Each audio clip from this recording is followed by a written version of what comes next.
Welcome everyone. Here it is guys, very excited. The third and final chapter for the event is live for the Asian server. And after completing the first quest, what you're going to have is going to have 1 out of 1. And by completing the co-op or the single player 7 times, you're going to have the free vessel.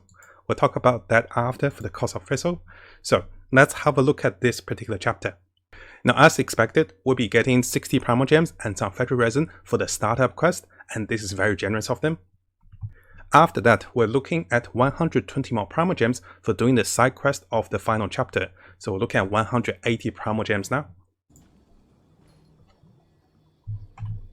The first time the Millilith were present.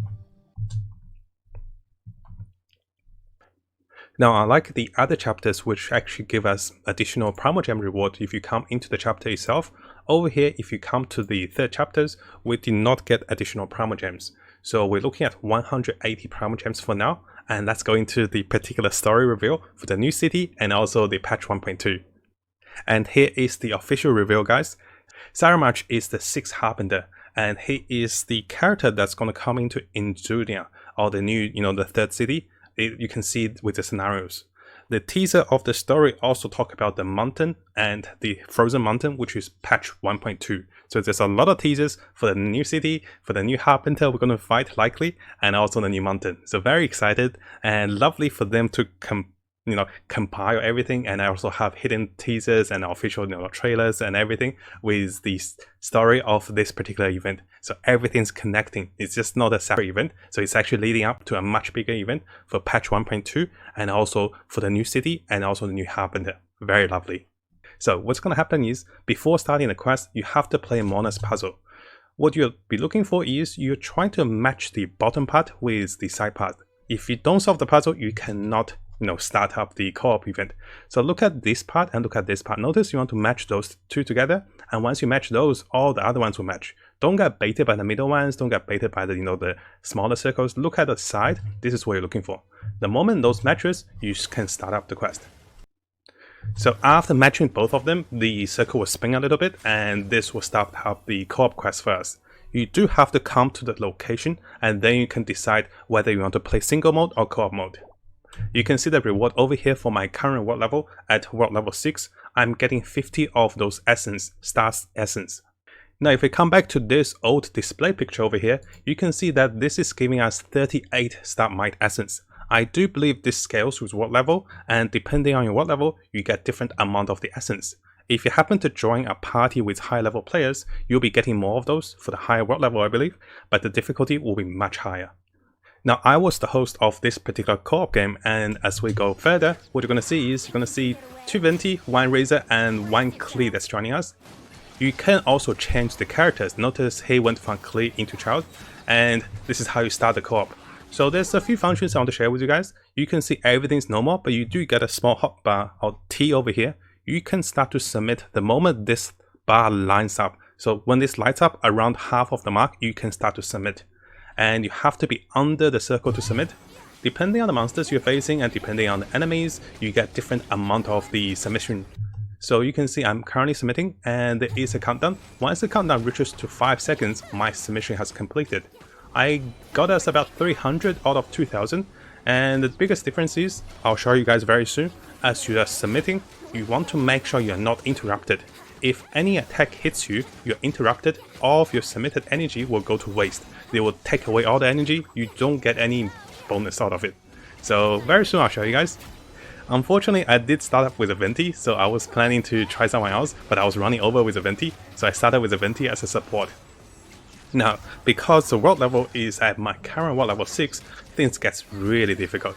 So this is when things gets a little harder. This is a level 80 Geo boss, and we're fighting. So what happened is, usually this boss is not too difficult, right? We know how strong he is, we know his attack patterns, but this co-op is quite well designed because he hits really hard. So our friend Link here on the player 2, he died in one shot. I was like, how does he die? Is it because of world 80 or why is the boss so strong? This boss has extra HP and extra health and extra damage. He slammed me for like 60% of my HP. And I was like, I better be careful, then I died. So it's a great time to look at the reviving mechanics in co-op. If you die, you can press revive, and after pressing revive, you'll be loaded back to the game. You will not be sitting on full HP, but you can start up again. You still retain all your energies, and there is no loss. So it's actually really nice to play co-op, because if you play single players, this boss may be too strong. This is one of the strongest co-op boss I've faced, and he does a lot of damage. Now what we want to focus on is, as you revive, as you fight the boss, for melee characters it is much more harder, because the shockwaves and the boss's jump attack can be dodged for the range characters. For the melee characters it gets difficult. So now this is what I want to show you guys. I have full energy and I want to submit into the progression. So I'm going to stand here and I'm going to start submitting. It's going to take me about 5 seconds to submit everything, and you're going to see I got attacked and all of a sudden all of my energy is gone. We did not increase any of the progression, and that was wasted. So that's a big mistake. Try to not submit if there's monsters around. Try to not rush it and try to not risk it. Because if you're rushing it or if you're risking it, you get no energy if anyone hits you.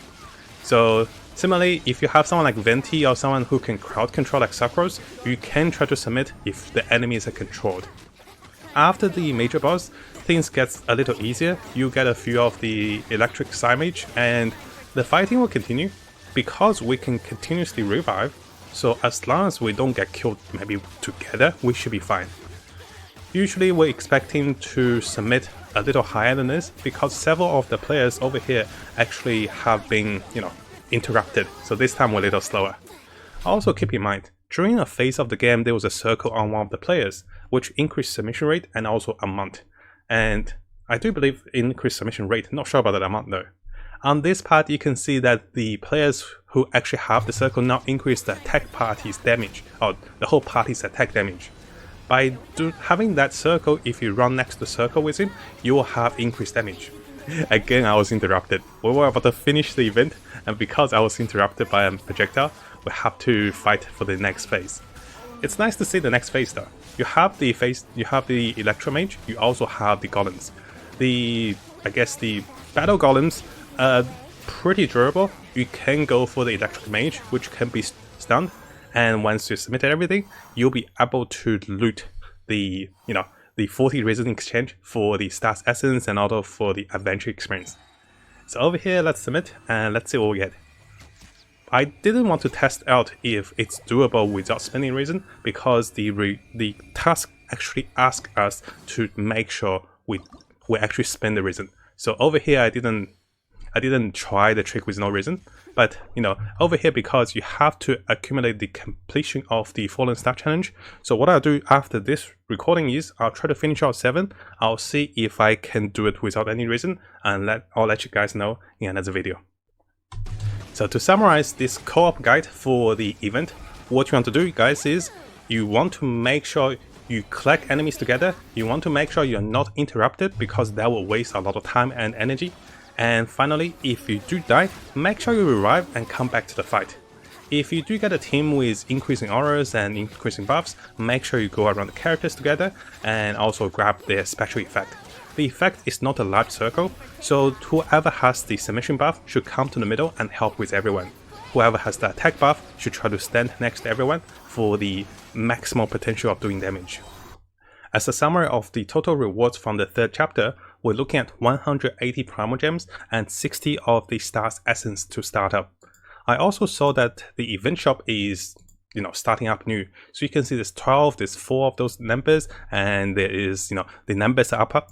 The numbers are ready. You can see that we can only buy 1 of the crown, and there's 100 of the enhancement ores. I'm going to make a special video on the value comparison of those using the Excels we have, and also we'll look at the resin cost for those and if it is worth it to buy for those items. So after this video guys, I'll be working on 7 videos for this particular chapter.